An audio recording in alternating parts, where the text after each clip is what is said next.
اسرع مشروب مبيعا في العالم اكثر من كوكاكولا ريد بول وبيبسي، وفي عامين فقط من ورا اللونسمون ديالو ولا سبونسور ديال البارسا ديال ارسنال ديال بايرن ميونخ ديال اليو اف سي وديال اللاعب ايرلينغ هالاند. الشيء اللي حقق مشروب برايم في هاد العامين الاولين ديالو اعجازي وغيبدل المفاهيم ديال التسويق والانفلونسر ماركتينغ للابد. ولكن الاهم من هاد الشيء والحاجه اللي ما عارفينهاش بزاف ديال الناس هو ان مشروبات برايم اللي كاين في الواجهه ديالها لوغان بول وكي اس اي كتخبي وراها شركه عملاقه فايت طبقات نفس هاد الاستراتيجي مع بزاف ديال الانفلونسرز وفي كل مره كتنجح.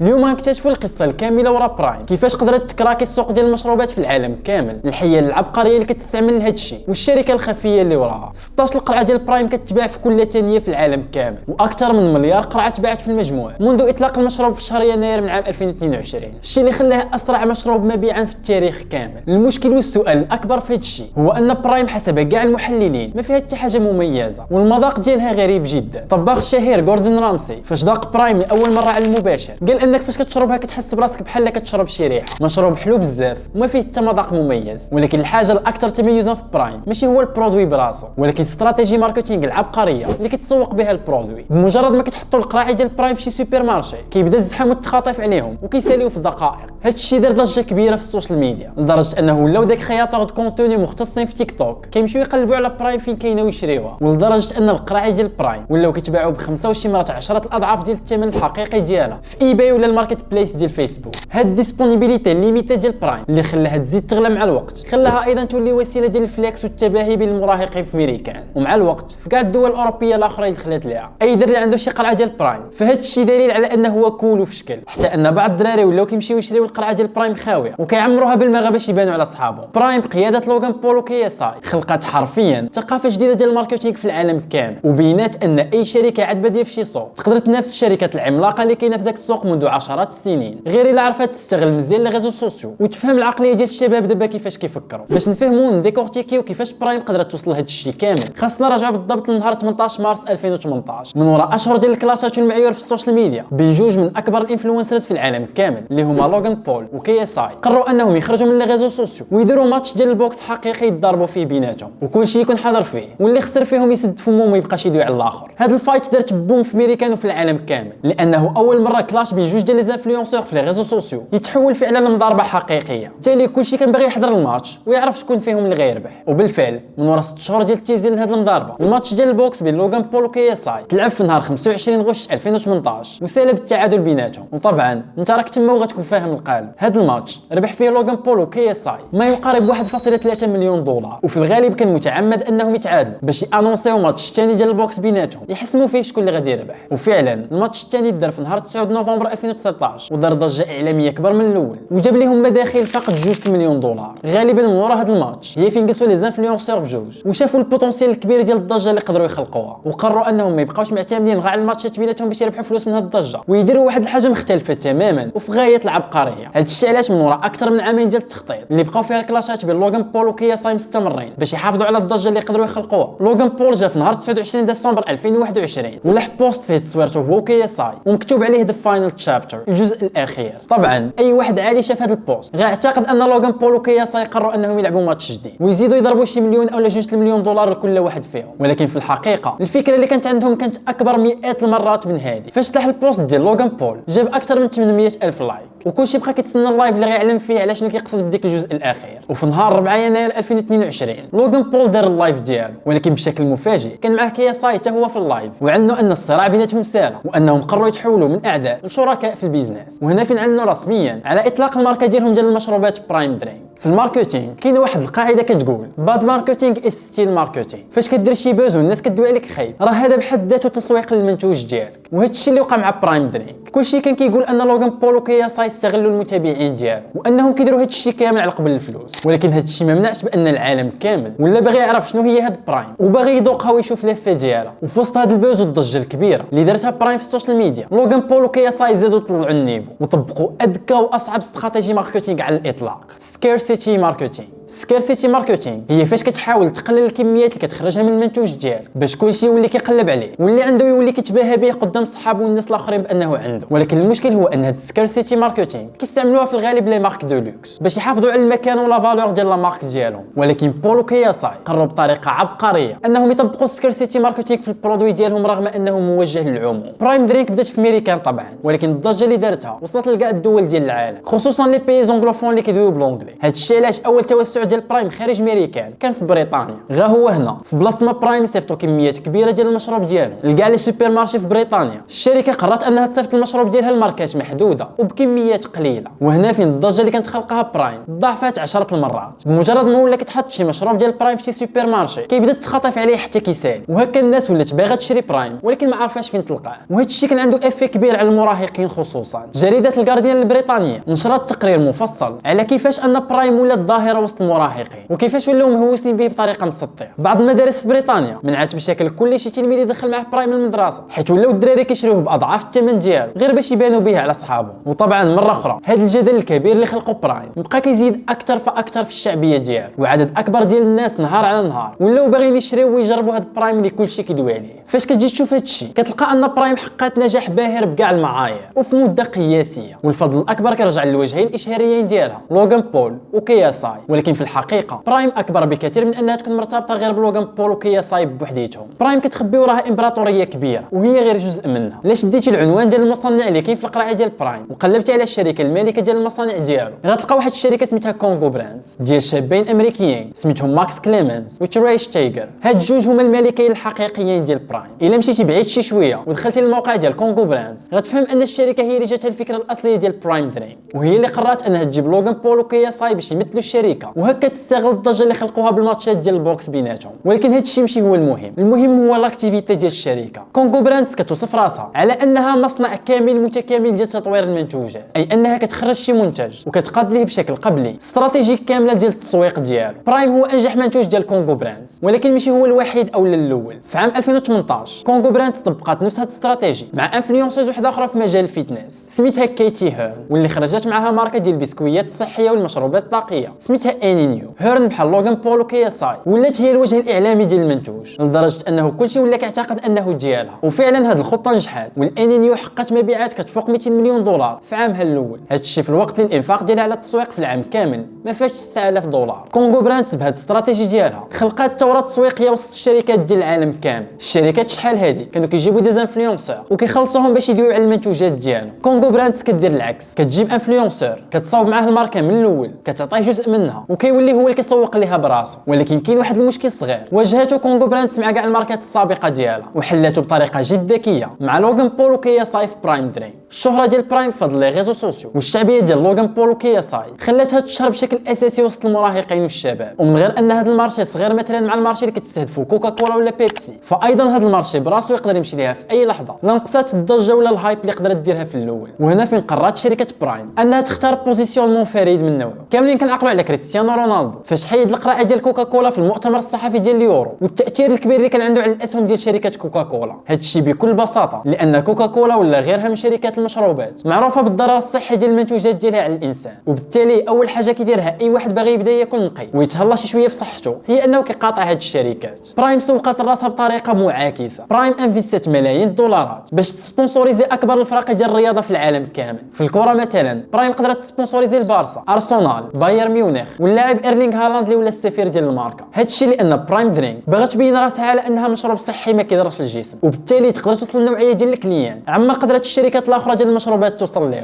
حاليا برايم في مفترق الطرق ديال اختيار استراتيجيه المستقبليه ديالها واش دير توسع عنيف في كاع الدول ديال العالم وبهكا تزيد القيمه السوقيه ديالها، ولكن في نفس الوقت غتخسر داك الهايب اللي كان عليها فاش كانت قليله في السوق، ولا تبقى خدامه على سكارسيتي ماركتينغ وتبقى تنتج المشروبات ديالها بكميات محدوده. الايام الجايه هي اللي غتجاوبنا على هذا الشيء وعلى واش برايم غتقدر تستمر في هذا النجاح ديالها. هذا ما كان.